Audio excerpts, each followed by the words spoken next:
la nuit, j'attendrai toujours ton retour. J'attendrai. Bueno, es curioso que esta canción con la que hemos empezado, Ya tendré, ¿no? Volveré, ¿no? Volveré, quiere decir en español, fuera la canción que, una de las canciones que decidieron los nazis en el campo de Mauthausen, que unos músicos judíos que tocaban el violín estuvieran interpretando mientras iban cargándose a personas que iban metiendo en los crematorios. Eso es para entender cómo una canción tan lírica, tan hermosa, que estaba de moda entonces en toda Europa y que conoció muchas versiones, puede convertirse en lo más abyecto según el contexto. En este caso, ¿por qué hemos puesto esta canción? Esta canción, que aquí está interpretada por Jean Sablon, que fue uno de los grandes chansonniers, y los que después influyeron muchísimo. Él estaba rivalizando en su época con Maurice Chevalier, si era uno de los grandes cantores del estilo ese francés, almibarao, y después influyó muchísimo, por supuesto, en Charles Aznavour y en todos los posteriores. Esta canción, ¿por qué la hemos puesto para que suene? La hemos puesto para que suena en una de las dos novelas que vamos a presentar hoy, porque hoy vamos a presentar dos novelas. Me decía aquí el autor, que es el hombre que está en el centro, Luis Salvago, si no era como mucha... ¿Cuál es la palabra que utilizaste? Demasiado osado. Sí, Aparecer, bueno, ¿no? Esa palabra también sirve, sí. Aparecer con dos novelas no me parece bien. Yo no conozco mucho a Luis, lo conoce más el hombre que está al extremo derecho, y no tiene nada que ver con su pensamiento ni línea ideológica, le ha tocado ahí. Él lo conoce mucho más Sergio Barce, también escritor, con el que comparten una cosa, digamos, la relación que mantienen con la ciudad del norte de Marruecos, en este caso en Tánger, que es donde se desarrolla una de las dos novelas que vamos a presentar. Joséphine obtuvo el premio Tiflo, que convoca la Fundación 11 Novelas este mismo año, y la otra novela que vamos a presentar, El telegrafista, consiguió el 71 primero. Ah, bueno, sí, claro, sí, que si utilizas ese 71 primer premio de novela Ateneo Ciudad de Valladolid, que como sabemos es uno de los premios más prestigiosos y menos amañados que existen en España, con El telegrafista. Es una novela que aparentemente no tiene nada que ver, de hecho no tiene nada que ver en tono, en historia, pero con la que hemos encontrado, por lo menos yo he encontrado una serie de vínculos con los que podemos establecer una relación. Estas dos novelas que hoy presentamos tienen un elemento común, creo yo, interesante. Son novelas donde la literatura está muy presente, hay una cierta metaliteratura. Una, El telegrafista, ambientada en la Guerra Civil, la historia de dos amigos que ven las vicisitudes de su amistad y cómo se va construyendo a lo largo de su vida, desde la infancia hasta que son compañeros de guerra. Y lo que pasó después, que no vamos a contar. La otra, Joséphine, es una historia mucho más complicada de contar, de resumir. Joséphine es una historia que comienza cuando una mujer se levanta en su cama y descubre que hay un señor que no conoce a su lado. Y a partir de ahí hay toda una serie de capítulos por donde, escuchándose muchas veces, como decía, Ya tendré, y en otras ocasiones refiriéndose a los cuadros de este señor. Como ustedes saben, Edward Hopper, uno de los grandes pintores de nuestro tiempo y posiblemente el señor que mejor ha significado la soledad. Dicen que la soledad en Estados Unidos, la soledad humana, en definitiva, la soledad en espacios, en habitaciones. Joséphine casi todas se se desarrolla en una habitación. Sabemos que está en Tánger. Y vamos conociendo a través de flashes y de unas memorias fragmentadas cuál puede ser la historia de esta protagonista, de esta Josephine, que intenta buscarse pero no tiene memoria de quién es, ni de quién es la persona que está a su lado, si tiene alguna relación con él, y lo vamos descubriendo con ella poco a poco hasta llegar al final de la novela. Es una novela de la que se pueden hacer pocos spoilers, porque te la reviento un poco. Yo creo que se disfruta, pero no voy a jorobar de aquí al autor, que ya he visto que en toda su promoción no ha dicho ni mu, entonces no voy a... Yo creo que se disfruta igual, porque creo que lo interesante de la novela es la relación metaliteraria que establece con todos los elementos que aparecen ahí y cómo se va construyendo. Pero es verdad que es de este tipo de historias que tú entiendes mejor una vez llegas al final y dices, ah, era esto. Pero hay una cosa muy importante en esta novela, y ya yo me voy a callar de primera y le voy a dar paso a Sergio, que es el lugar donde se desarrolla. Tánger. ¿Por qué Tánger? Probablemente porque Tánger, en esta novela tan onírica, donde no se sabe qué es real y qué es irreal, qué es real y qué es soñado, qué es real y qué es literario y qué es metaliterario, no se termina de saber. Es una ciudad también de ensoñaciones, una ciudad meramente literaria, y creo que por ese carácter de ciudad que tiene un espíritu, que ese espíritu ha permanecido en el imaginario de muchísimos escritores y muchísimos artistas a lo largo del tiempo, y además por ser una ciudad que ellos conocen bien, pues Tánger ha aparecido aquí. Al igual que aparece también una novela dentro de la novela, que es La vida perra de Juanito Narboni, que todos los amantes del mundo tangerino saben que es la gran novela, no solo de Tánger, sino probablemente una de las grandes novelas españolas de la literatura contemporánea. Y que inmortaliza un tiempo que probablemente ya ha pasado, pero aún así Tánger parece que siempre convoca a los fantasmas, convoca lo irreal, convoca lo onírico, y yo creo que aquí también podríamos terminar contando anécdotas de todo aquello que nos pasó en Tánger. Antes yo te contaba que el único sitio donde he visto un enano lanzado por los aires, eso no te lo dije, en una discoteca, vestido de general, te lo conté una vez, ¿no? Vestido de general, y un señor vestido de vaca lo lanzaba mientras tenían una foto de Hassan II al fondo. Fue en Tánger, y digo, aquí puede pasar de todo, y de hecho pasó. Le doy la palabra a Sergio Barce, escritor también, autor de numerosas novelas y libros de relato, que están también vinculados y localizados en Tánger y en Larache, y que hace poco ganó el Premio Andalucía de relatos con un libro editado por Ediciones del Genal, la editorial de Librería Proteo, que se llama El Mirador de los Perezosos, y donde hay algunos cuentos que también tienen que ver, ¿no? Hay un cierto espíritu con el libro de Luis. No me he presentado, los que no me conozcan, mi nombre es Héctor Márquez, soy periodista y eso que llaman ahora activista y gestor cultural, y soy el responsable de este proyecto, el tercer piso de Librería Proteo, y ahora ya os dejo tranquilo y habla lo que quiera. Pégatelo a la boca, eso sí. Joder, bueno, buenas tardes a todos. Bueno, yo había preparado, ya que Luis viene desde tan lejos, desde Zaragoza, pues yo había hecho un pequeño texto para hablar de él, para presentarlo y para hablaros de la novela Josephine, que es la que realmente a mí me interesa por el tema de Tánger, aunque El telegrafista es otra magnífica novela de Luis, porque Luis ahora, en fin, comprobaré que es un escritor magnífico, pero Josephine me atraía especialmente, ¿no?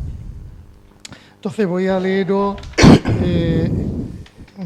parece largo, pero no es tan largo porque la letra es grandecita y yo voy a leer bastante rápido, porque si no Héctor me da con la gorra. Yo te dejo.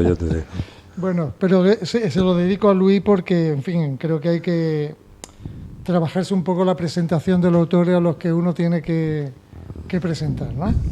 Bueno, os leo, ¿no? Hace tiempo que conozco a Luis Salvago. Desde que nos conocemos solemos llamarnos para hablar de nuestros libros, de nuestros proyectos, de los concursos y de las tretas que deberíamos usar para que nuestras novelas lleguen a los editores. Últimamente son los editores los que buscan a Luis. Nos leemos y nos criticamos de manera constructiva. Yo leo a Luis desde su novela En el nombre del padre y con ella me trasladó a Cabo Yubi. Luego vino Los lugares verdes y me llevó a Afganistán. Y últimamente me ha arrastrado de vuelta a Tánger con Josephine y al escenario de la Guerra Civil con El telegrafista. Cada uno de estos títulos es un peldaño que Luis va subiendo porque cada novela suya que aparece es mejor que la anterior. De hecho, yo leo a Luis para aprender a narrar. En mi blog recogía un pequeño párrafo de Josephine que dice así: tal y como imaginaba, la ducha le había despejado la mente. Todas sus preocupaciones parecían haberse hecho pequeñas, casi inexistentes. Miró los números luminosos en un reloj de pared sin saetas, sin esfera, sin tic-tac. Le desagradaba esa modernidad que prescindía de lo esencial. Para Josephine era como si el tiempo hubiera perdido su sonido. A partir de la lectura de este párrafo yo volví a ser salvagoriano.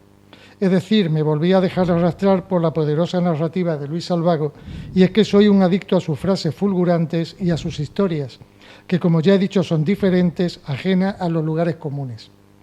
Con Josephine consigue que me sumerja en el Tánger que conozco y en el que desconozco, en un mundo onírico al que me lleva en volandas usando a Josephine de lazarillo. Es un paseo bastante tormentoso, hay que decirlo, y muy demencial. Sus páginas me llevan por calles que se alargan y se acortan, por un zoco chico que parece sacado de un sueño en el que las paredes se comban y las pisadas no se oyen. Josephine vive como Juanita Narboni en un Tánger que es un mundo paralelo, en el que no existe el tiempo, en el que el presente quizá no es el ahora, en el que el pasado ha desaparecido o se ha disfrazado, en el que los relojes no pueden marcar las horas y donde todo es posible, incluso lo imposible. He escrito también en mi blog que con Josephine Luis da un paso más allá en su narrativa, un paso más arriesgado, porque lo que hace es plantarse en medio de Tánger, coger la vida perra de Juanita Narboni y hacer malabarismo de ensoñaciones. Tarea nada fácil con una obra maestra, pero logra un juego precioso de confusionismo y de complicidad con el lector, especialmente con los que conocemos a Ángel Vázquez y a Jesús Narboni. A cada página de su novela entro en un nuevo pasadizo del laberinto que ha construido. Es un laberinto que se difumina, en el que pesa mucho lo escuchado de su familia que vivió en la ciudad. Rescata a la calle Om como si fuese un paraíso perdido y hace que aparezca en Josephine y en su otra novela. Quizá porque en esa calle se esconde mucho de su Tánger. Seguimos a Josephine por esas arterias que van desapareciendo a su espalda o que van resurgiendo mientras trata de poner orden en su cabeza. La locura que es la decadencia de una mujer y de la ciudad. Paralelismo sin rubor alguno con Juanita Narboni, porque es lo que busca Luis con esta, homenajear con una novela a otra novela. Hay algo que es recurrente en Luis Salvago, la figura del padre como alguien lleno de autoridad, como alguien que marca profundamente a sus hijos. Lo es en El nombre del padre, lo es en Josephine y lo es en El telegrafista. Vislumbro un hilo invisible que une a esos tres padres. Pero vuelvo al Tánger de Josephine y con ella, gracias a Luis, me acerco a la calle Italia y al cine Alcázar. No voy con Juanita Narboni a ver una película, sino con Josephine. La prefiero, es más atractiva que Juanita. Me atrae esta Josephine, incluso me pone en algunos momentos. Luis consigue que yo desee ocupar el lugar del joven Mohammed. Luego leeremos unas páginas, si podemos, en que se describe la relación entre Mohammed y Josephine. Tánger, las pinturas de Hopper, Juanita Narboni, la locura, la desmemoria, los falsos recuerdos, una madre dominante obsesionada con la mala suerte, un padre con un lado oscuro misterioso, una pareja que está presente ausente o que quizá no existe y un deseo llamado Mohammed. El deseo como motor de nuestros actos, los recuerdos como tormento. Todo este elemento lo utiliza Luis para crear un entorno onírico, casi surrealista, ingrávido. Escribe Luis: el deseo existe para no colmarlo.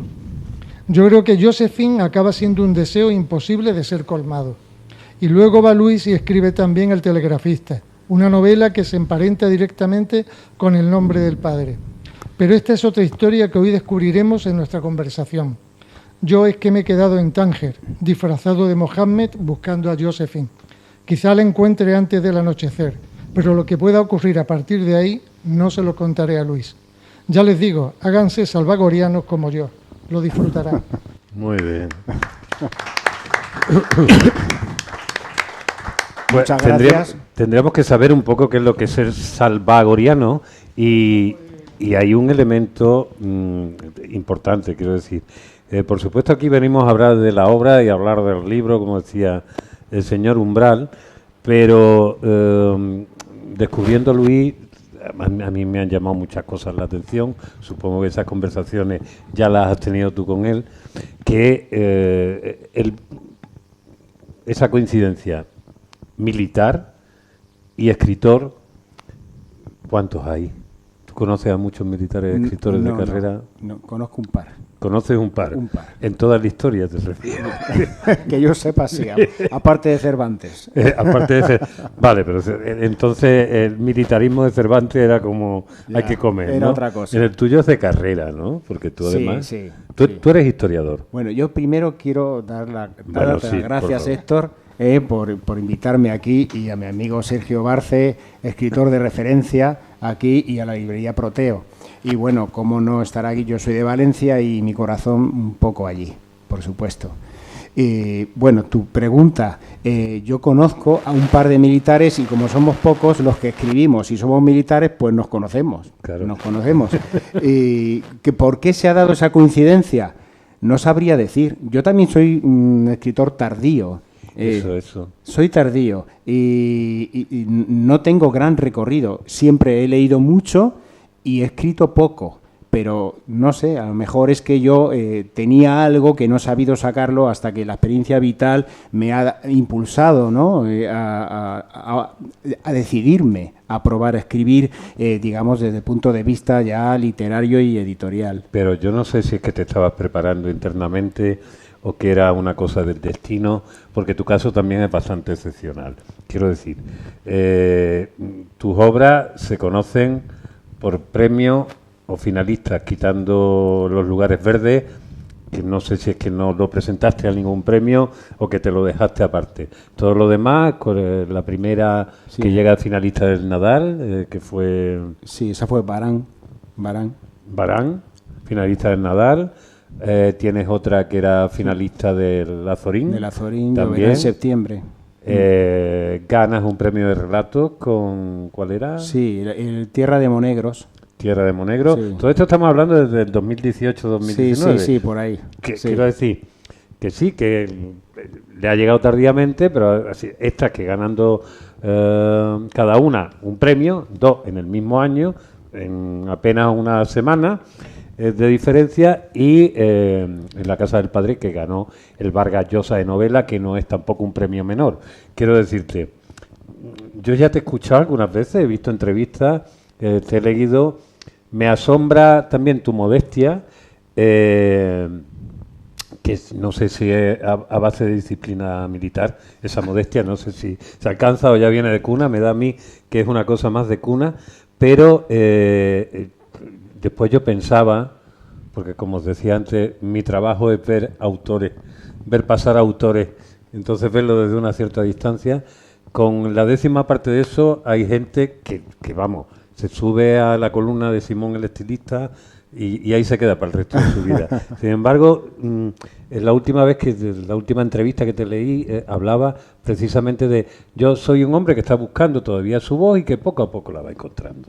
Sí. Quiero decir, ¿tú crees que cómo te enfrentas ahora al hecho de decir, primero, cómo decides ponerte a escribir, qué es lo que te arranca, y ahora que ya se ve que la cosa se te da bien, cómo te estructuras cada vez que decides voy a cometer este libro, este proyecto? Yo, Héctor, lo hablaba antes con Sergio, siempre intento buscar un tema que a mí me seduzca. Vale. Algo que cuando yo empiece a escribir siento que lo hago bien y que me remueva, que me cause una emoción. Si yo, estos libros han tenido el premio, yo no digo que porque un libro si gana un premio posiblemente sea bueno, pero hay mejores libros que los que ganan premios también, ¿eh? Sí, y otros que ganan premios son horrorosos, eso también Eso. lo sabemos.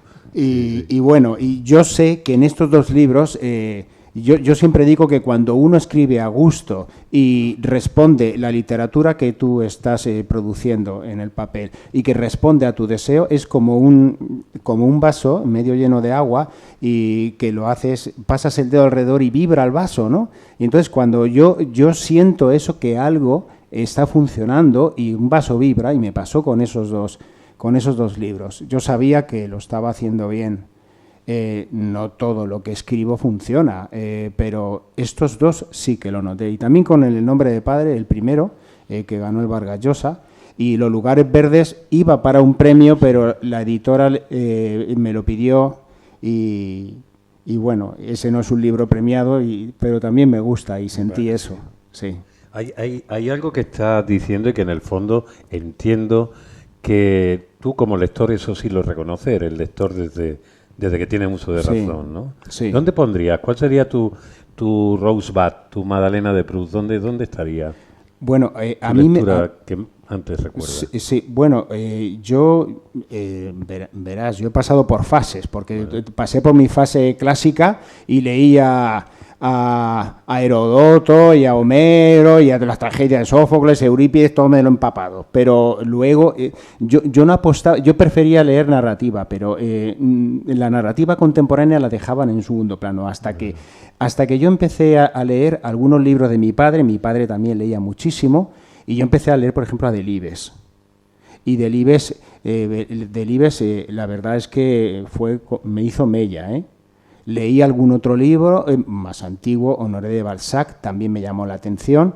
Y bueno, y yo he ido ya últimamente, pues yo me alimento de toda esa literatura, ahora ya la clásica no, porque no me vale para lo que yo escribo, pero sí que me empapo, por ejemplo, para Josephine, por supuesto. Me he leído 2 veces La vida perra de Juanita Narboni, para mí es mi gran obra de referencia, que yo no sé, quien no la haya leído la recomiendo encarecidamente, aunque también, aquí claro, otras lecturas más modernas, como en la literatura de Sergio Barce, que conoce ese mundo del protectorado español, que yo lo que tengo son referencias de mis padres, pero él lo ha vivido y yo en su literatura me sirve de inspiración.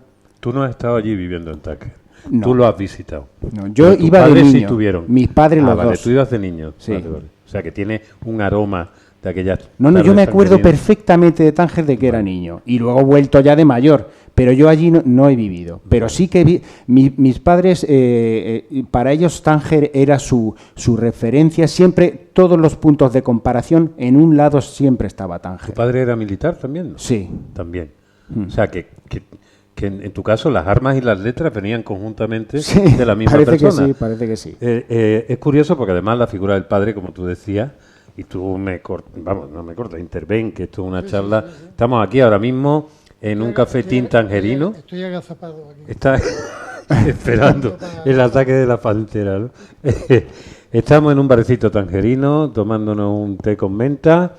Incluso, no sé si le apetece a usted un poquito de kifi, todo lo que sea por dejarnos ir en este noble arte de la conversación. Hablabas del padre, que está presente en las dos novelas de manera distinta.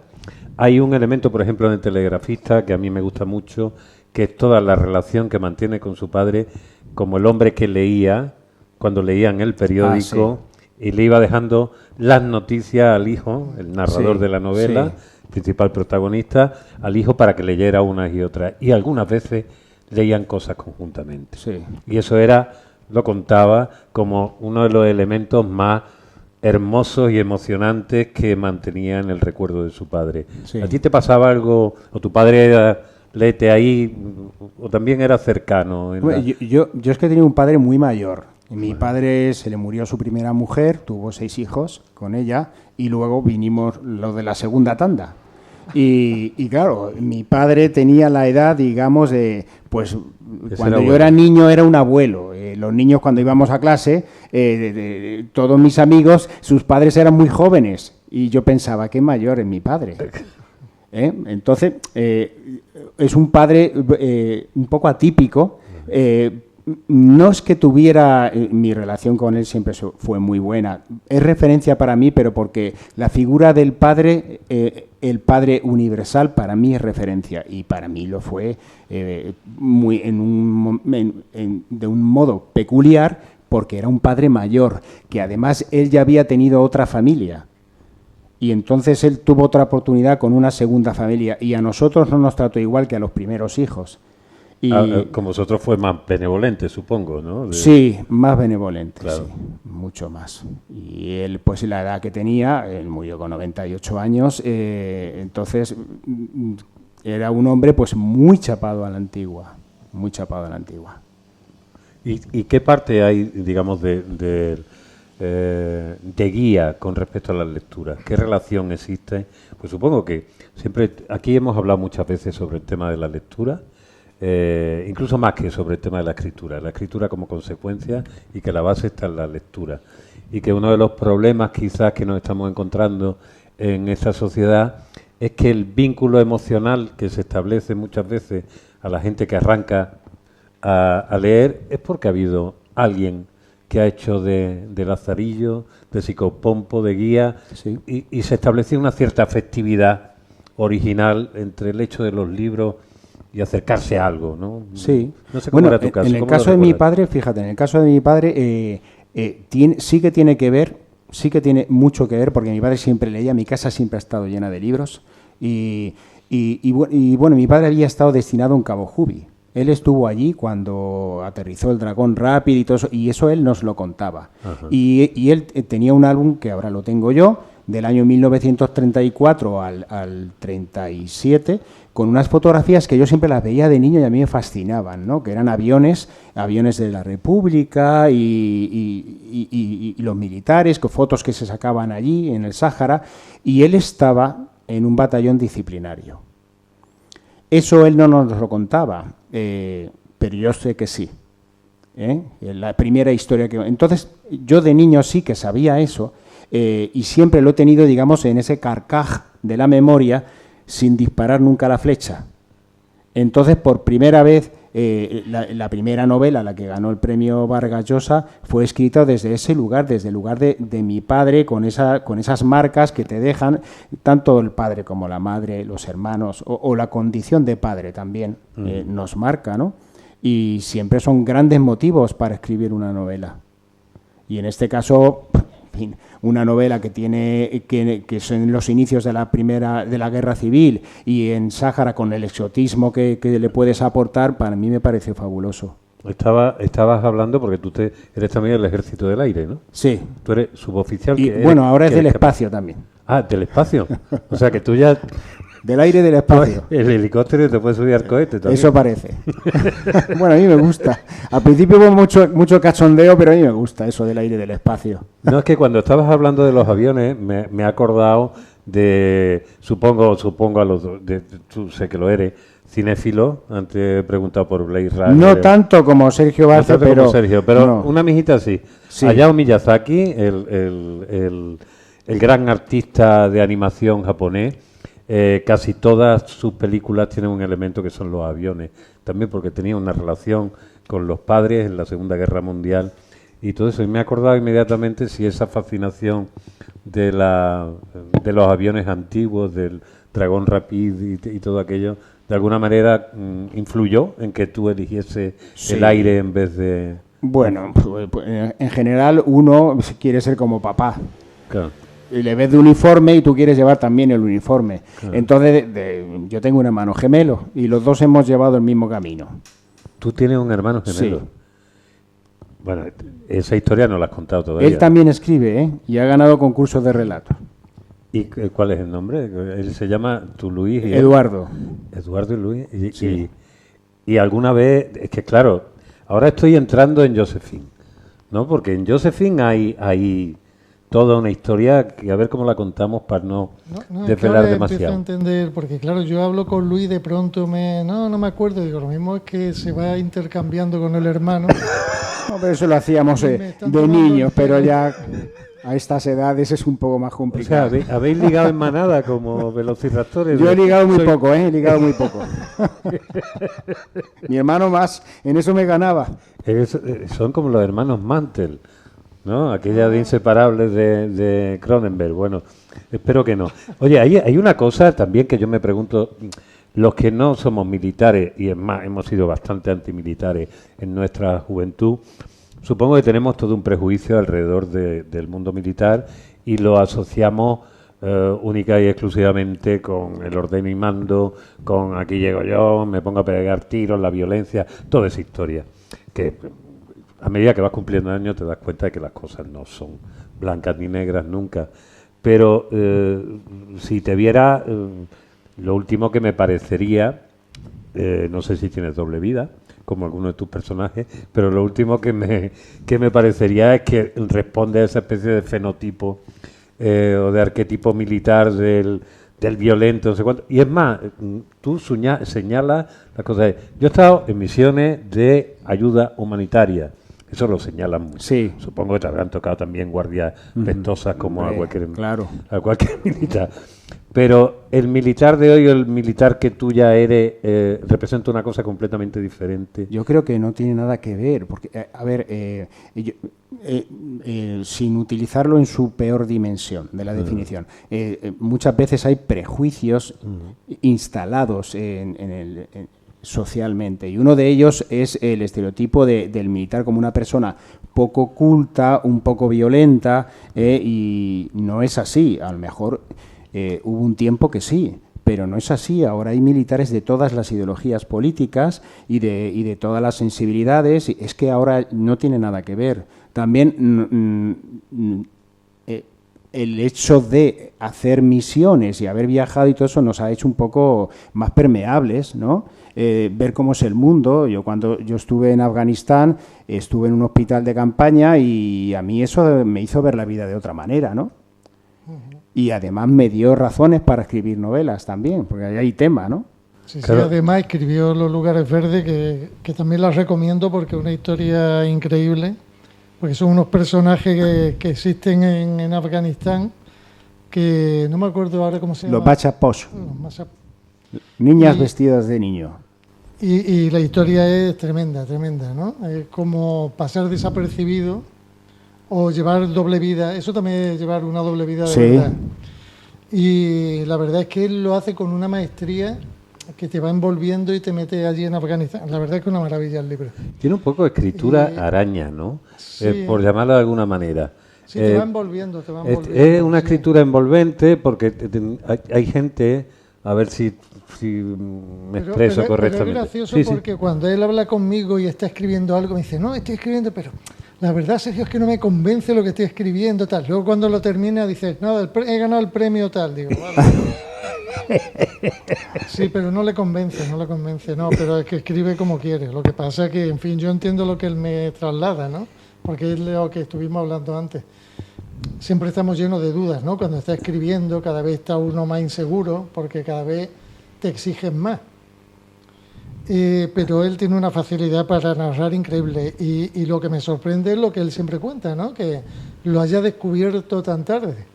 Porque creas que no, uno ha ido escribiendo desde pequeño chorradas, los poemitas, Claro, ¿no? claro, En fin, claro. para enamorar a las chicas y tal. Cosas malísimas, ¿no? Pero iba uno ya ahí haciendo cosillas o cuentos pequeños, pero él de pronto se ha puesto a escribir. Oye, lo y mismo, no- y es un- lo mismo empezó haciéndolo el hermano, que era el que se la llevaba de calle, y dijo, pues de Cirano que te haga, Hombre, que ya, te haga ya tus libros. me ganaba en eso, en esto le gano yo un poco. En esto le ganas tú, ¿no? Ahí. Luego lo sorprendente, que es lo que decía, que cada vez lo elabora más, es que llega ahora a un punto con Josephine, que es, me voy a meter en el mundo este onírico de Juanita Narboni y voy a hacer otra novela también onírica, y la verdad es que lo hace con una soltura y que es muy difícil esta novela, ¿eh? No, esta novela es muy difícil complicadísima. el Esto es un tour de hacerla force de creíble, hacerlo. hacerla creíble. Sí, sí, sí, sí, sí. Porque es todo una demencia. Pero es que, claro, lo logra de una manera. Sí, porque magistral. esta novela, por un lado, hay momentos dice, ¿qué está pasando aquí? ¿Está pasando Claro. algo? Está sucediendo algo y sin embargo va avanzando. Pero vamos a volver un momentito, que quiero porque vamos a traer aquí a Hopper, ¿por qué? ¿No? Este cuadro que aparece en la habitación, ¿no? En la habitación donde... Hotel Room. El Hotel Room. Este es un cuadro que está allí. No sabemos por qué están estos cuadros allí en Tánger. No sabemos. Pero sabemos que aparecen y que van apareciendo distintos cuadros alrededor. Yo he traído aquí algunos que están citados, otros que no están citados, pero un poco para que veamos ese espíritu que creo... A ver, esta, he dicho, ya he descubierto quién es Josephine.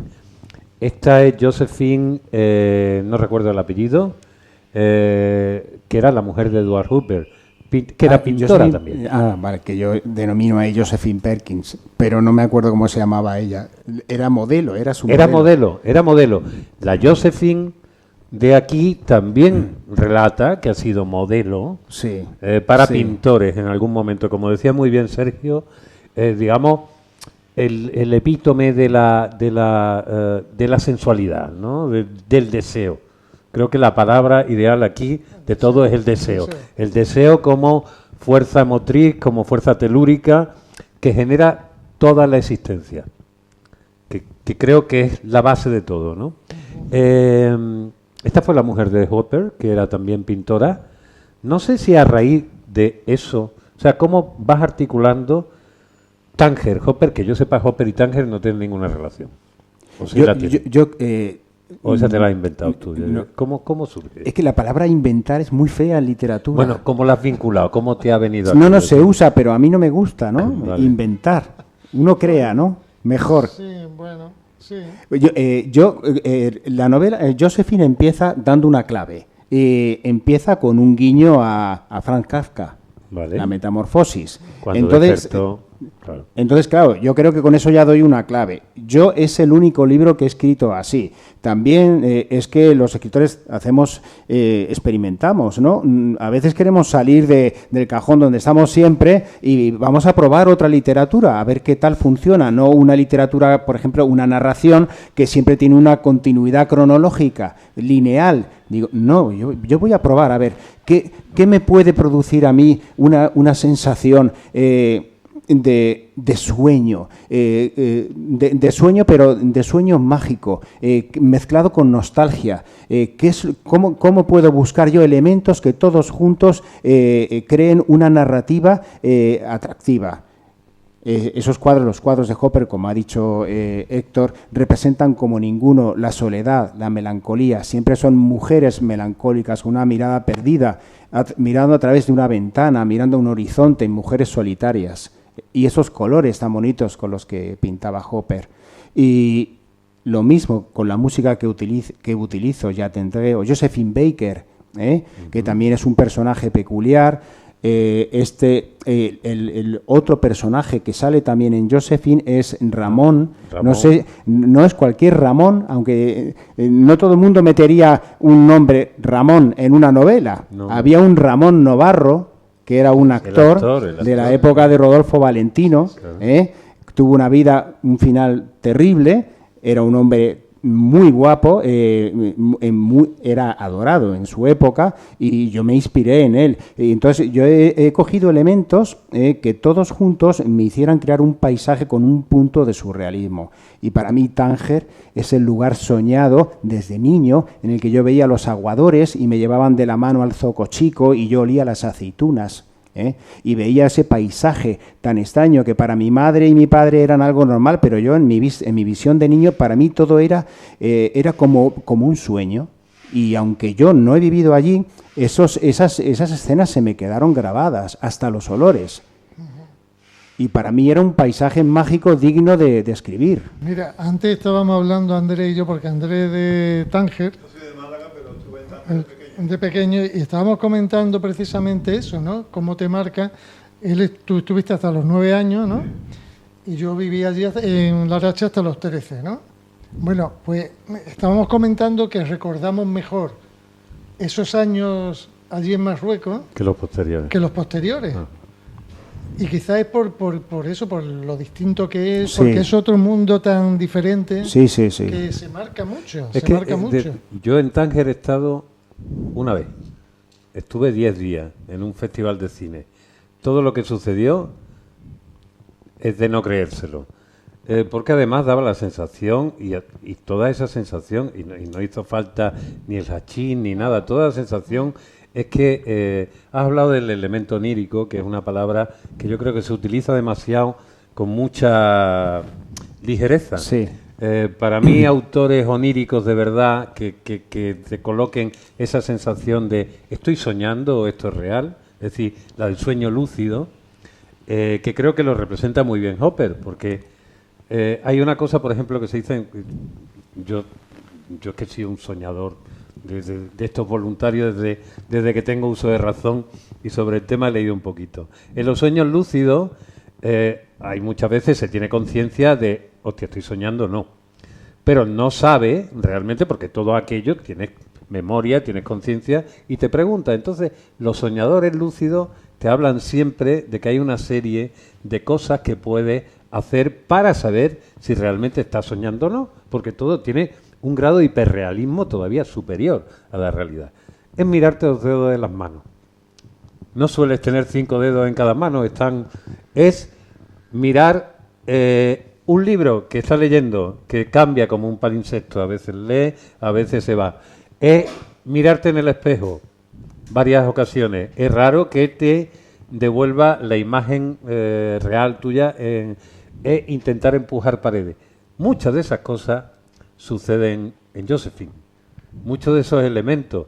Entonces, algo que me llamó la atención es decir, este hombre está muy puesto en el tema de ese estado, de esa zona en la que estás dentro de los sueños lúcidos, que hay gente que además se la trabaja de tal manera que dice, esta noche voy a soñar, gente además que conecta sus sueños, toda esa historia parece mentira, pero por si mueve, o sea que eso sucede. Y el espíritu que yo creo que más he visto y el artista que he visto que mejor capta eso es David Lynch, el cineasta David Lynch, donde nunca sabes exactamente qué es el tema, por ejemplo, de los rostros que no terminan de verse, es algo que está aquí presente. Hay elementos muy exactos, el tirabuzón que hace, el tipo de zapato, ese montón de detalles, y sin embargo hay otros que tú también como lector dices, ¿qué está pasando? ¿Qué ha pasado? ¿Cómo va el tiempo? Eso está muy bien trabajado, a mí me ha llamado mucho la atención, porque no es fácil hacer eso. No, a ver, es una novela, tiene su complicación.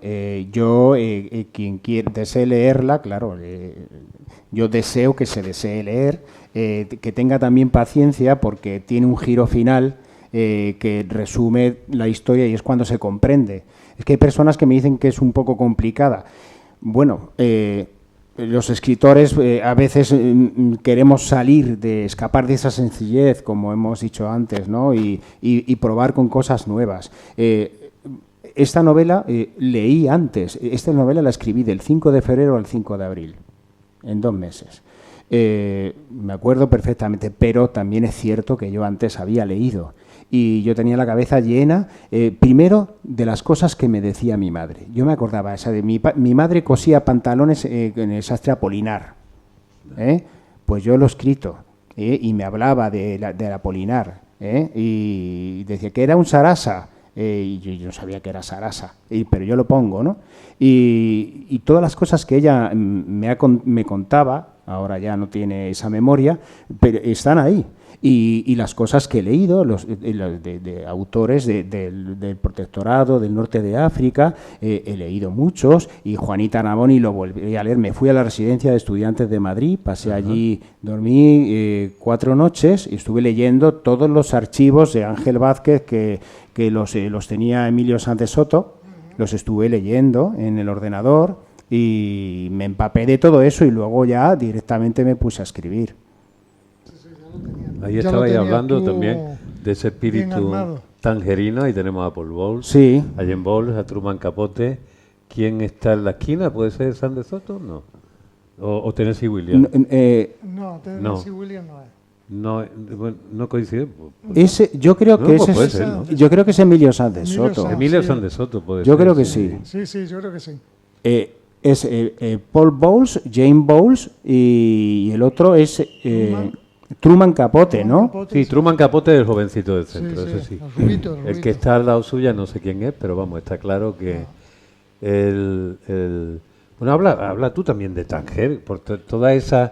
Y además aquí hay gente de Tánger, que no tengo ningún...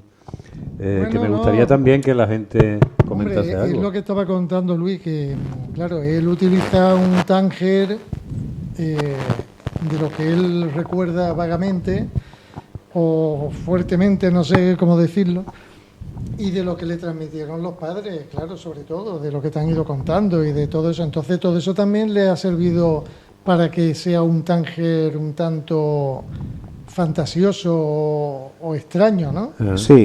Porque al igual que hay zonas que uno va reconociendo, que tú nombras, pero luego hay otras cosas que aparecen de la ciudad que un Tánger, pues que no existen realmente. Es un Tánger de porque los está sueños. está deformado por Luis, pero conscientemente además, porque él sabe que no...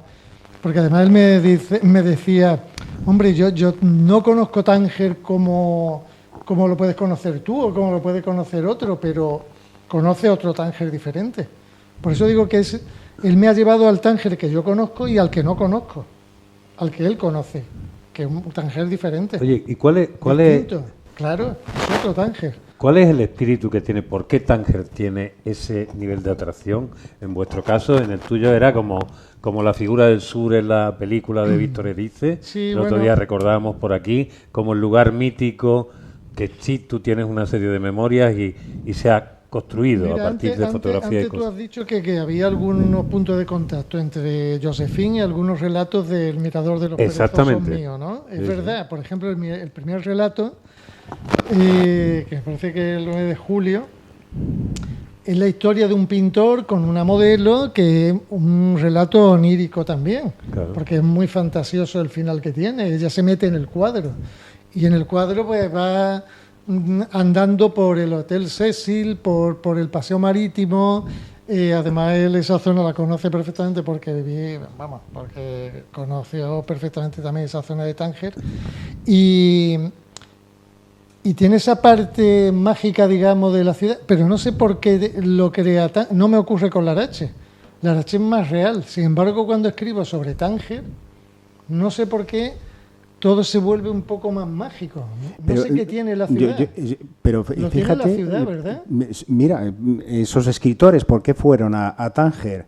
Y luego también los pintores. Sí, sí, ¿Qué sí, pintores? sí. Matisse y compañía. Matisse, Fortuny, Sí. creo que Delacroix. De la Delacroix Croix también también estuvo, estuvo, sí, Claudio sí. Bravo. Claudio Bravo, maravilloso, Sí, un sí, pintor sí. chileno, ¿no? Sí, Creo. sí, chileno, sí. Es que es muy sugerente, es un Sí, paisaje sí. y una historia que cuando la conoces un poco, tú entiendes por qué hoy en día hay muchos escritores que han cogido el fondo de la historia de Tánger.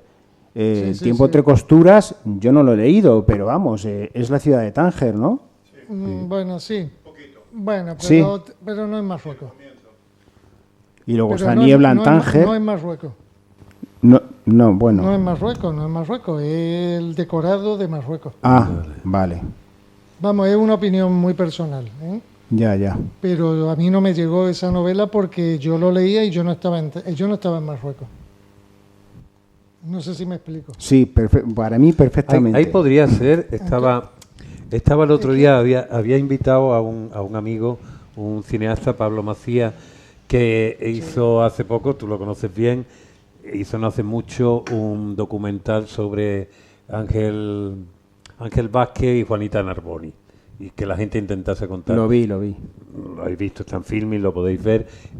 Hay un elemento que todos refieren, y aunque yo no estaba allí, yo no sé si tú, que eres mucho más viajado que yo, has estado, estas ciudades que son de todo y no son de ninguno, es decir, esa cualidad de decir, hay un momento donde Tánger es un cachito español, un cachito francés, un cachito judía, un cachito árabe, un cachito todo, y aquello se convive, se encuentra una manera de convivir y bueno, como tú has recordado también, Casablanca pasó como Casablanca, pero en realidad lo que se estaba era pintando Tánger como símbolo.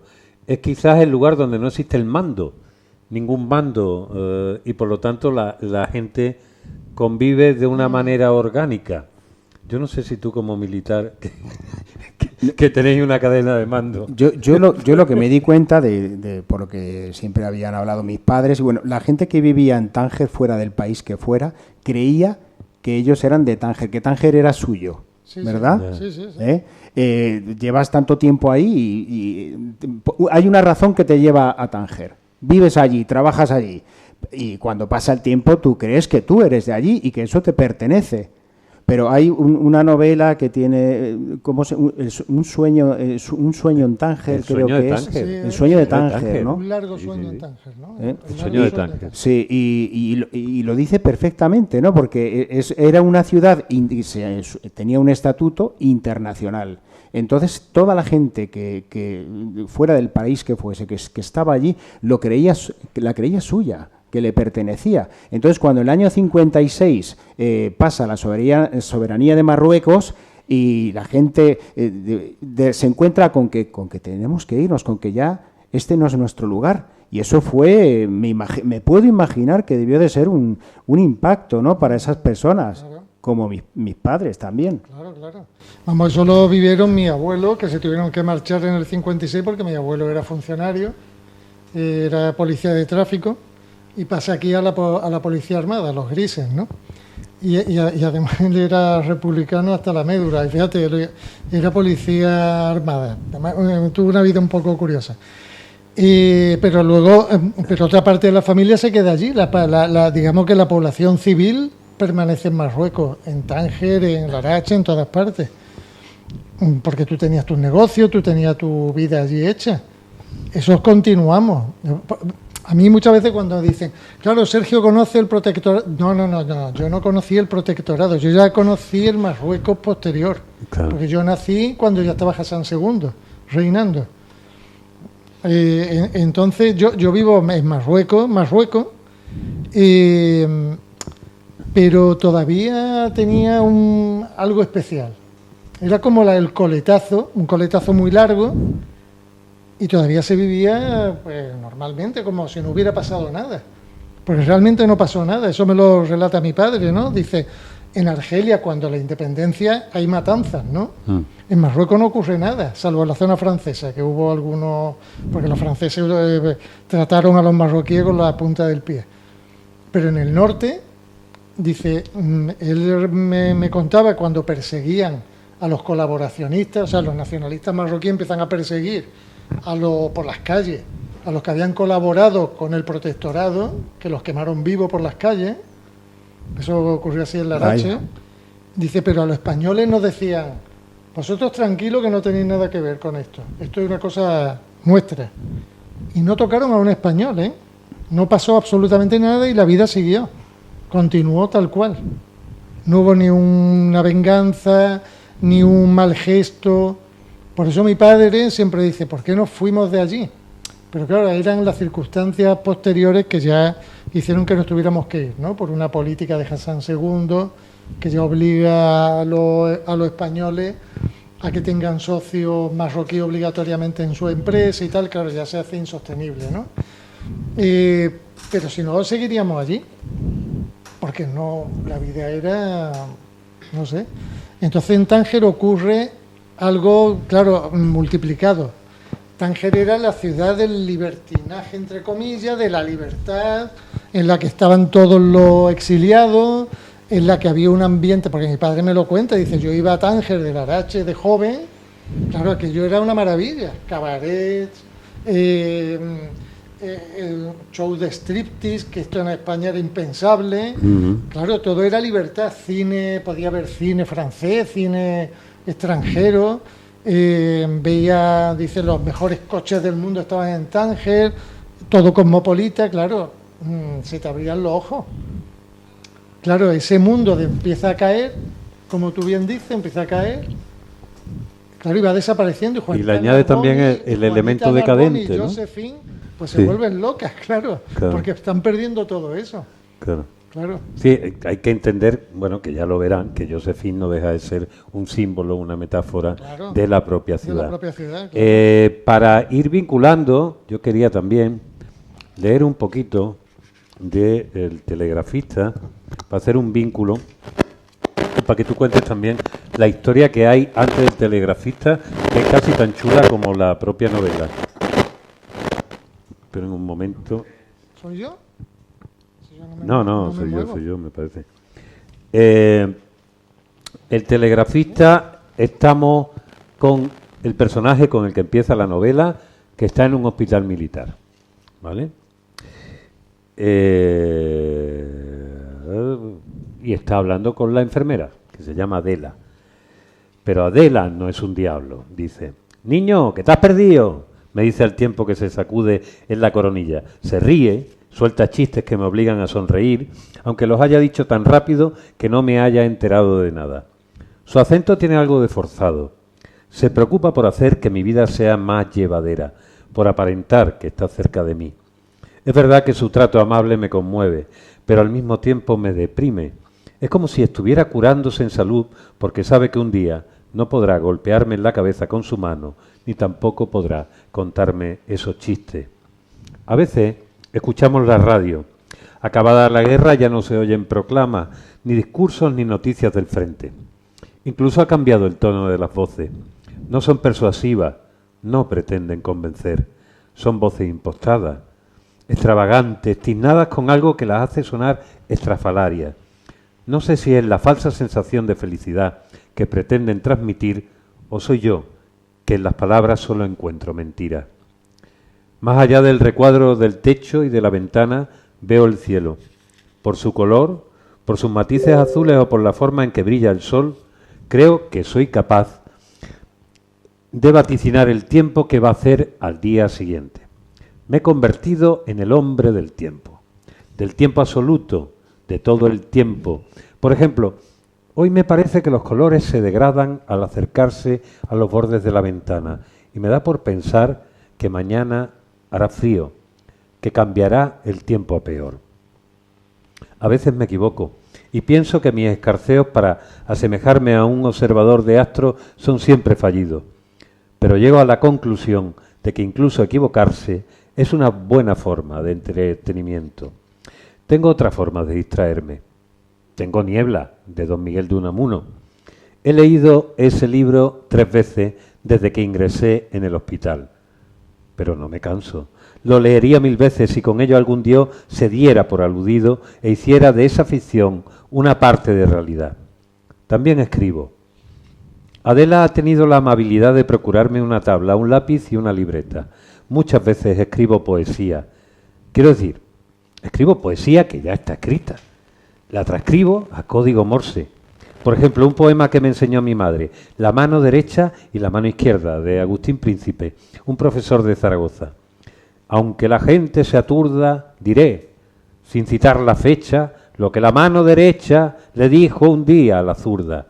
Y el primer verso se escribe así. Bip, bip, bip, bip, bip, bip, bip. Hace la transcripción en Morse, dice, luego cuando he terminado de transcribirla, la recito en voz alta, sin importarme en lo más mínimo que la gente piense de mí. Bip, bip, bip, bip, bip. Adela se ríe cuando me escucha recitar, no se lo toma en serio. Dice que es imposible que ese sonido sea poesía. Yo le digo que no se ría, que es muy serio. Soy telegrafista, le digo, estuve en Belchite. Le cuesta imaginarme viéndome de esta manera, encogido, azul, agarrado a la sábana, como si temiera perderla. A veces, incluso me hace dudar. Pero yo tengo tiempo, mucho tiempo. Soy el hombre del tiempo. Este fragmento del principio, donde te describe maravillosamente un personaje, te lo describe, yo me acuerdo, a mí me gusta leer en voz alta a veces para ver si un escritor es de verdad o es de pegote. Eso digo. Si bueno, pero es que tú has leído tan bien que incluso mal es que escrito sonaría bien. Esto viene aquí. No, mal escrito no suena bien, ya te lo digo. Esto tiene ritmo y tiene esa historia. Aquí hay 2 cosas que quiero que cuente. Una la hablaremos después y la vamos a dejarlo ahí. Niebla, de Unamuno, que vamos a tirar de ella después. Y después otra. El telegrafista viene y esta foto de la portada creo que es real, ¿no? Sí, es una foto el real. telegrafista es este. Este es el de la telegrafista. muleta Empieza en realmente, además, la novela describiendo el momento donde Sí. se están tomando estas fotos. Sí. El telegrafista viene de unos hechos reales, Sí. de una familia que te dice, tenemos estos telegramas de nuestro abuelo, ¿fue? Sí. Nuestro abuelo y esta fotografía. Sí. ¿Haga usted algo con eso? Eso fue. Cuéntame la historia, porque eso es Bueno, pues me fascinante. encontraron por Facebook. Apareció, mi hermano gemelo, el que ligaba más que yo, me envió la foto. Mira, están buscando a un escritor que escribe esta historia, ofrecen los telegramas. Y le dije, bueno, pero yo no quiero escribir narrativa histórica, porque no, a mí me gusta jugar con la ficción, ¿no? Pero me llamaron.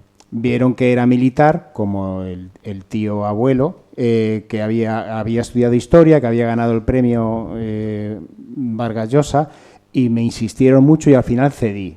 Lo primero que hice fue buscar en los archivos militares toda la información que pudiera acerca de él. Y fui a Torrero, al cementerio, y fui a su tumba. Fui a su tumba, vi su foto y ahí pensé, de alguna manera, dije, voy a escribir algo sobre ti. Fui solo. Mi mujer me dice, madre mía, ¿dónde va? pero bueno, a mí me parecía, porque uno puede escribir de ficción, pero cuando yo voy a escribir acerca de una persona que además murió con 21 años, que menos ese compromiso moral, si resulta que está enterrado allí, pues fui a verlo. Y bueno, me mandaron todos los telegramas digitalizados, un médico de Zaragoza que vive en Barcelona, y entonces yo ya quedamos luego en Zaragoza cuando me dio todos los archivos y le dije, no te prometo nada si lo van a publicar, si les va a interesar y tal.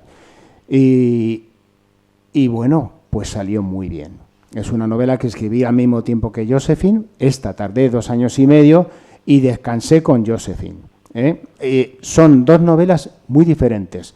Josephine es una novela muy contemporánea que juega pues un poquito experimental, y la otra sí que es una novela tradicional en el sentido de que tiene una línea cronológica, aunque narran 2 tiempos.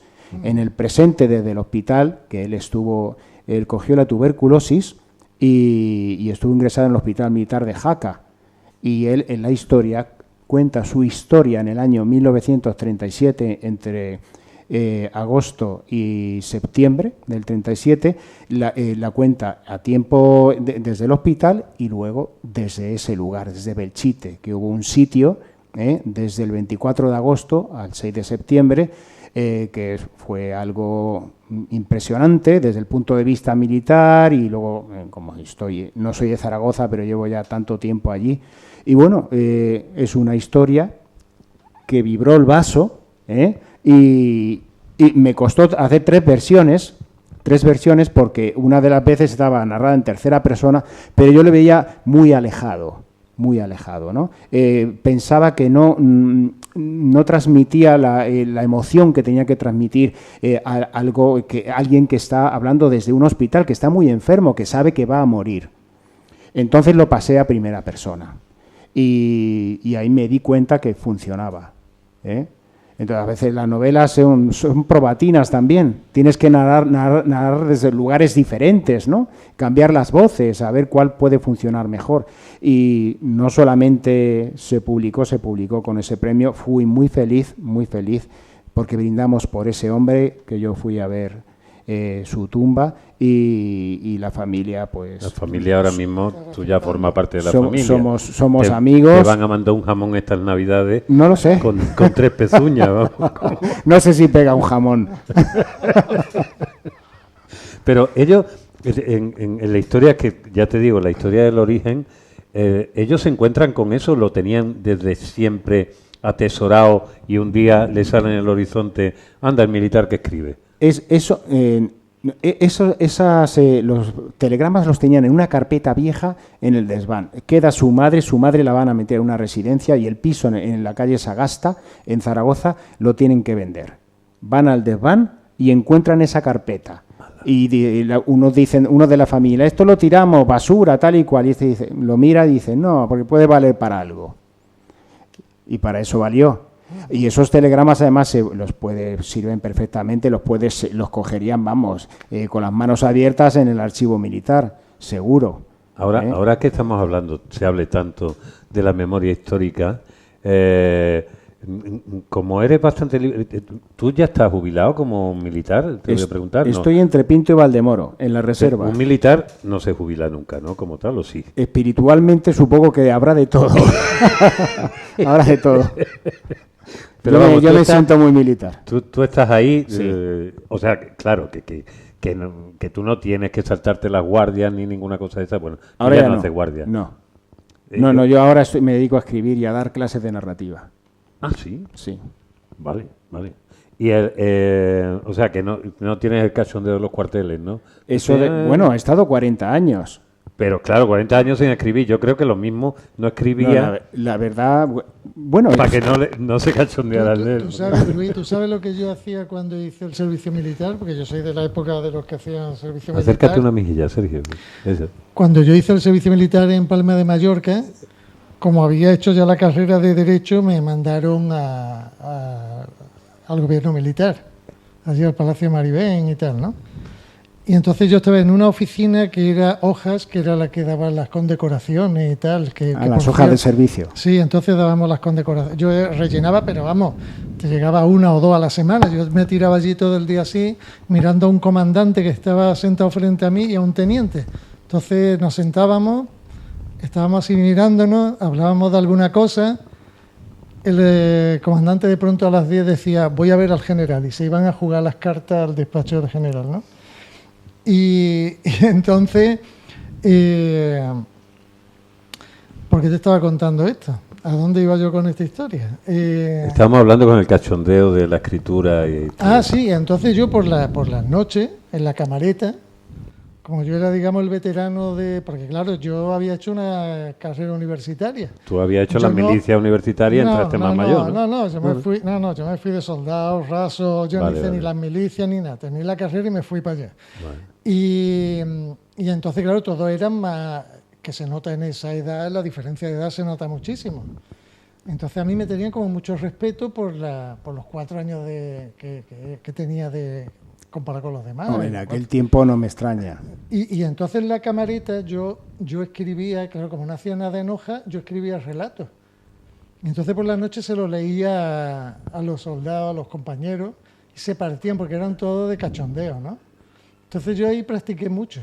Me acuerdo que escribí una pequeña novela que se llamaba Johnny Clito, un verdadero spaghetti western, ¿no? Que era la historia de dos pistoleros homosexuales.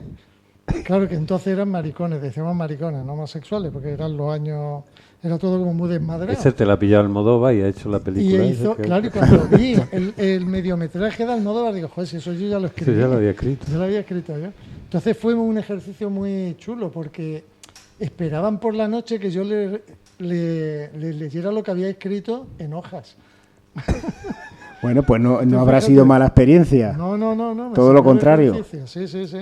O sea que sí, que también había gente que escribía Oye, haciendo servicio militar. lo que quería que me... Bueno, sabemos que Sergio Barce y que Luis Alvago ya al final escribían, pero lo que sí quería que me dijera, este libro se convierte de alguna manera, en este caso,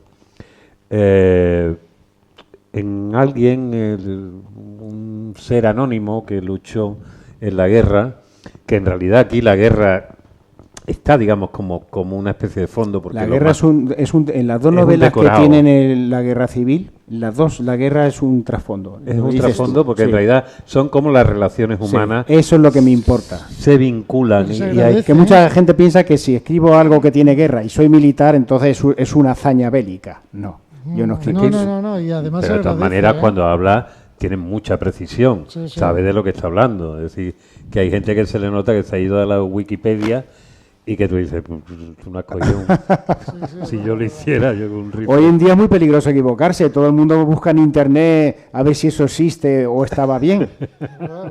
Ya no es como antes. Y no te digo ya con el chat GPT. No, pero es lo que dice Héctor. O sea, uno va leyendo y cuando tú mencionas cosas, yo qué sé, cuando hay un bombardeo, porque hay alguna Sí, escena, ¿no? claro. Entonces tú lo describes todo con una precisión militar. Claro que está Es que a mí clavado. me han bombardeado. Eso. claro, Y yo me claro, acuerdo- tú lo Bien, sabes, ya la ha contado. claro, Bien, claro, bien. Venga, claro. vamos a ver. Vamos aquí. Ya este es el momento Ana Rosa. ¿Cómo es esto? Hombre, que ninguno, ¿alguno de ustedes han estado cayendo bombas cerca? No, ¿verdad? Pues tú te ha tocado. ¿Cómo es eso?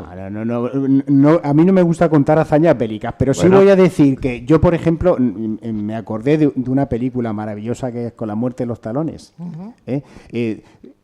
Yo me di cuenta de...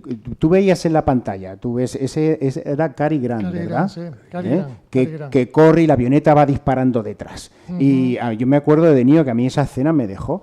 Bueno, pues tú estamos acostumbrados a verlo en una película. Para nosotros esas cosas son ficción. Yo como militar también, porque yo había disparado y todo eso, pero a mí nunca pensé que alguien iba a dispararme a mí.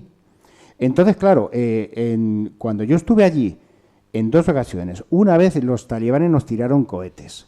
Y yo estaba con el teléfono móvil paseando por el patio de armas allí en Herat y yo escuchaba ¡pumba! Y temblaba todo. Y yo hablaba con mi mujer ahí, digo, ¿qué narices?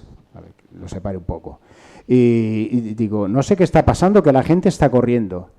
Y gilipollas de mí no me daba cuenta de que nos estaban tirando cohetes y todo el mundo corría metiéndose en los refugios. Y porque yo no podía pensar que eso fuera verdad. No me lo creía. Qué curioso. O sea, Entonces, como quiero decirte, militar tú no has tenido tanto vínculo y tanto... Tú no has tenido una trayectoria muy larga de militar pegando tiros, bombazos, historias. Tú has ido normalmente a misiones, digamos, de ayuda humanitaria. Sí, ¿no? Pero he estado en 2 guerras. Yo estuve en la de Kosovo, pero la de Kosovo era poner bombas en los aviones. Yo soy armero. Entonces tú ponías la bomba, pero tú no sabes qué pasa. Pero aquí no, aquí era un hospital. Yo trabajaba de traductor. Entonces, claro, ahí sí que veía las consecuencias de la guerra, veías la gente. Porque tú puedes estar en el campo de batalla y escuchar las explosiones y ver el humo, lo que tú quieras, pero cuando tú ves la consecuencia de la guerra, es en el hospital donde lo ves, y entonces ahí te das cuenta de la dureza, del horror absoluto, ¿no? Y a mí eso me dejó muy tocado, porque me hizo pensar acerca de la vida, ¿no? A veces que nos tomábamos la vida demasiado en serio y sin pensar que pasa muy rápido, ¿no? Te hace pensar desde el punto de vista asistencial. Bueno, en el telegrafista lo que sí me sorprende es que cuando te metes en alguna escena dura, eres muy duro describiendo, ¿eh? Y luego, sin embargo, tienes mucha sensibilidad cuando te metes en otro tipo de escena más... Exactamente, hay una cosa aquí, porque además estás narrando la historia de la amistad entre 2 personas. 2 personas que vienen de situaciones sociales distintas, pero tienen un vínculo desde que se conocen. La delicadeza que hay ahí, que yo diría que un elemento que está presente en las 2 novelas, mucha delicadeza con todas las relaciones que normalmente... y además viniendo de lo masculino, porque es verdad que se ha atribuido normalmente a lo femenino y por cantidad y por realidad es así, la capacidad de ser mucho más sutiles a la hora de expresar emociones que tienen que ver con la vulnerabilidad, con el echar de menos, y esto está lleno de eso. Ambas novelas están llenas de ese lenguaje que dice, esta persona tiene una sensibilidad especial, se nota, y no es tampoco retórica, ni es tampoco blanda, es simplemente sensibilidad. Y eso es una de las cosas que más me ha interesado al leer las novelas. Antes decíamos una cosa, que era lo de Niebla. Niebla me parece a mí verdad.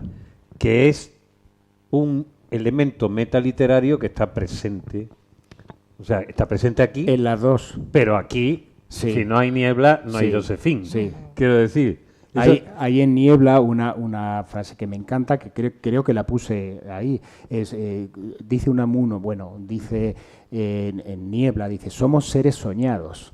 Porque hay un momento en que uno confunde la realidad, o a veces cuando nos hemos despertado de un sueño no sabemos en qué realidad estamos. Estamos en la cama, a veces en ese limbo en el que nos estamos despertando y tocamos la cama y miramos la habitación. ¿Dónde estamos? ¿Esto qué es? ¿Qué realidad es esta? Claro. Y cuando yo leí Niebla, también otro de los libros que a mí me Que nos han impactó. removido Ese mucho. lo leíste me también impactó. en la adolescencia, Sí, ¿no? sí, Cuando no, tocaba- antes de leer, Ah, es que vale. se me olvidó decirlo, antes de escribir Josephine, volví a leer Niebla. En realidad, aquí eres tú Sí. lo que antes hemos leído, Sí, sí, con sí. la voz del protagonista, el que dice la leería 1000 veces si fuera necesario. Sí, sí, sí, sí. Es porque tú no tienes ningún dato que eso digamos lo creaste todo alrededor Sí, del sí. personaje, Sí, ¿no? sí, sí, sí. Ese afán lector, esas relaciones Sí, que tiene. eso sí que pertenece ya a la ficción que necesita, porque no puedes escribir una novela solamente con hechos históricos puntuales. No sabemos qué ha sucedido entre los acontecimientos de una historia narrada, ¿no? Suceden amores, desamores, encuentros, desencuentros, enfados, muchas cosas, ¿no? Y esas nunca se llega a saber. Tenemos que rellenar la historia con la ficción, con esa parte que hace de todo el conjunto una verdad, aunque sea ficcionada. Oye, ¿cómo has llegado, cómo te atreves a dar el salto a escribir en un momento determinado? ¿Cuál es el momento donde dices, vale, me ha tocado? Porque ahora estás diciendo que estás dando tu clase de narrativa. Tú ahora eres el profesor. Has pasado en poco tiempo de ser el mal lector del barrio hasta de pronto decir, venga, lo hago. ¿Cuál es ese momento? ¿Cómo te atreves? Bueno, cuando uno se mete en un mundo en que se da cuenta que le gusta, y yo, aunque yo llegué tarde, me gusta. Entonces, dar clase también, no solamente porque me pueda reportar un beneficio económico, no es eso, es que yo trato el tema que me gusta, que es la literatura. Y yo con los alumnos, yo también aprendo. Porque aunque la gente sean escritores en ciernes, ellos también tienen expresiones muy particulares, porque todos tenemos una mirada peculiar de la realidad. La mirada que tenemos cada uno es lo que nos hace diferentes como escritores. Aquí, si nosotros escribimos, tenemos nuestra propia mirada, nuestra forma de interpretar la realidad, tenemos nuestras sensibilidades, nuestras escalas de valores, y conforme a ellas nos expresamos en la narrativa, aunque sea de ficción. Oye, elígeme, porque siempre lo preguntaba a todos los que suelen venir por aquí, 5 libros que tú le recomendarías a alguien porque a ti te gustan mucho. Solo 5, ¿eh? No sé, los que te vengan a la cabeza. ¿Niebla podía ser uno de ellos?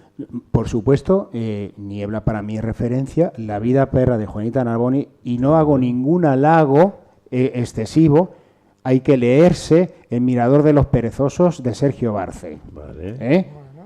Que es absolutamente maravilloso, y a quien le guste esos lugares exóticos son muy especiales. Y luego libros de Delibes, por supuesto. Yo cuando leí Las ratas. Las ratas no. La hoja roja. La hoja roja, vale. La hoja roja, yo lo cerré así. Y le dije a mi mujer, nunca escribiré como este hombre. A mí me hizo saltar las lágrimas. Me parece, dentro de una historia tranquila que parece que no pasa nada, el final es explosivo. Dices, qué maravilla. ¿De dónde ha sacado este hombre eso? Pues esa también la recomiendo, La hoja roja. ¿Y la quinta?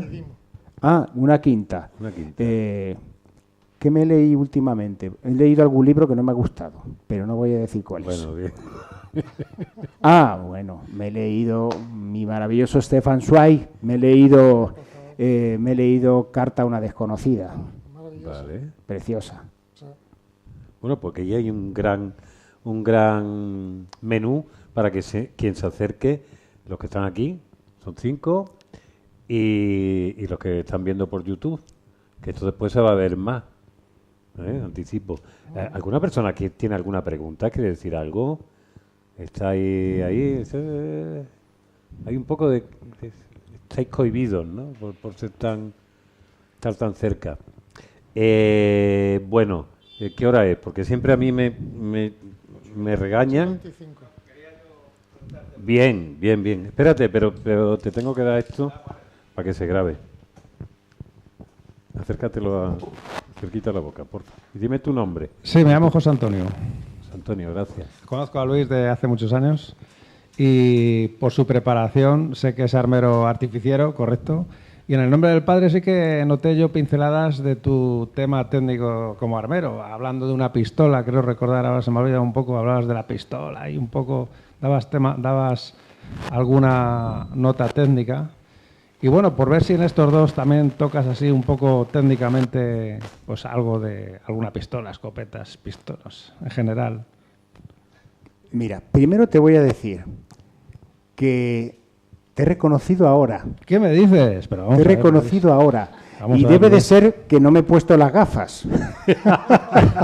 Vamos a ver, Luis. Entonces, Este tío. te mando un abrazo muy grande. Ahora me lo das, ahora me lo das. O sea que no me habías conocido. Bueno, ¿no? Bueno, ¿qué me dices de las pistolas? No, en El nombre del padre, Sí. creo recordar hay un capítulo en el que hablas detalladamente de una pistola. Que si está Sí. bañada, Sí, tal, y yo te capté enseguida de aquí sale Luis el armero. que yo Sí, lo sí, conozco. sí, sí, sí. Él sí. es armero, yo soy mecánico. Sí, sí, sí. Mecánico de aviones del ejército del aire y del espacio. Y del espacio, sí, hacías ahí nota, eso sí, ahora A los todos dos sois del espacio. Sí. Sí, Como Buzz Lightyear. ya no somos ejército del aire, somos ejército del aire y del espacio. Puedes ver el cuartel general en Madrid que lo pone en letras gigantes. ¿Y os han dado una subidita de sueldo con el espacio o nada más? Eso. No, Para pagamos lo mismo. Nos cobramos lo mismo. Bueno, por eso, si tenías alguna nota técnica así de alguna pistola, en estos dos libros, vamos, que a mí, pues eso, pues también me gusta. Cuando das datos técnicos como armero artificiero bueno que eres, pues me gustan esas pinceladas. Bueno, pues todo eso lo he hecho. Te digo una cosa, el hecho de que yo haya trabajado con eso no significa que yo me acuerde de todo.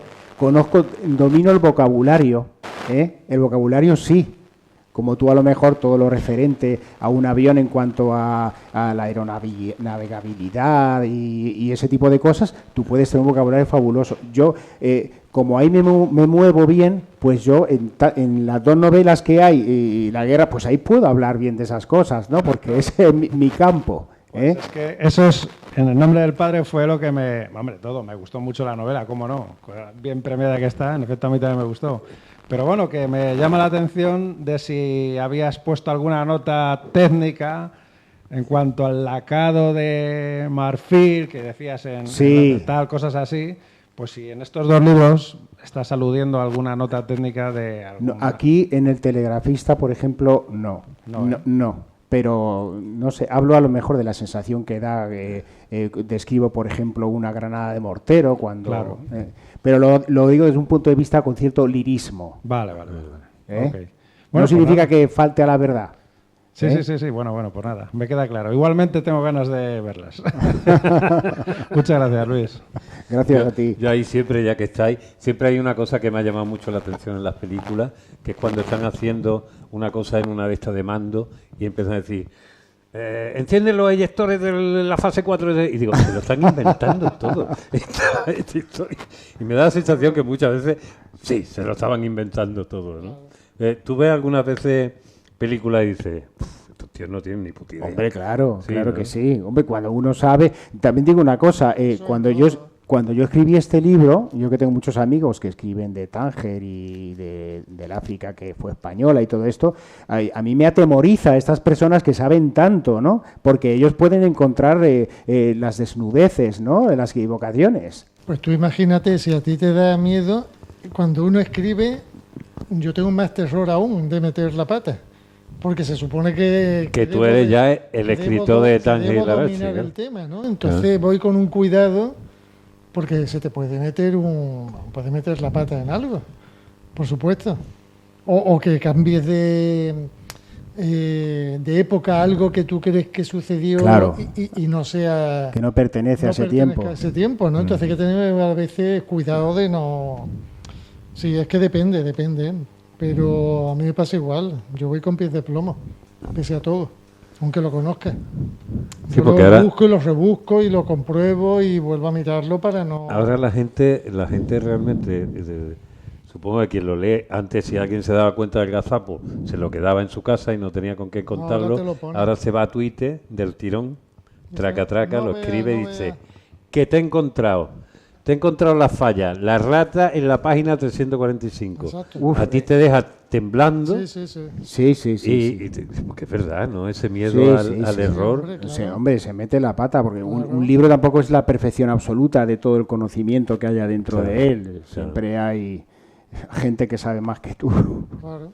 Sí, sí. Bueno, por último, ya, vamos a despedirnos. ¿Qué crees tú que le dirías si alguien te tuviera que preguntar qué puede encontrar en estas dos novelas de una manera sencilla? ¿Qué le dirías? ¿Qué puede encontrar que le satisfaga? Bueno, yo diría que son dos novelas muy diferentes, que esperen encontrar historias narradas con una diferente sensibilidad, pero que en todas está mi manera de narrar y sobre todo que den una oportunidad a llegar al final de la historia, a ver si les gusta. Oye, pues muchísimas gracias por estar aquí, muchísimas gracias, Sergio. Gracias a ustedes que nos han acogido en una tarde un poco escasita de público, pero nos habéis dado muchísimo calor. Bueno, yo Y- os agradezco de corazón que hayáis venido. Yo os pido un... Yo tenía 3 opciones y he preferido esta. Pues espero que salgas contento. Un fuerte aplauso Ya para está, Luis bueno. Salvago, que ya sabes que esta es tu casa ya.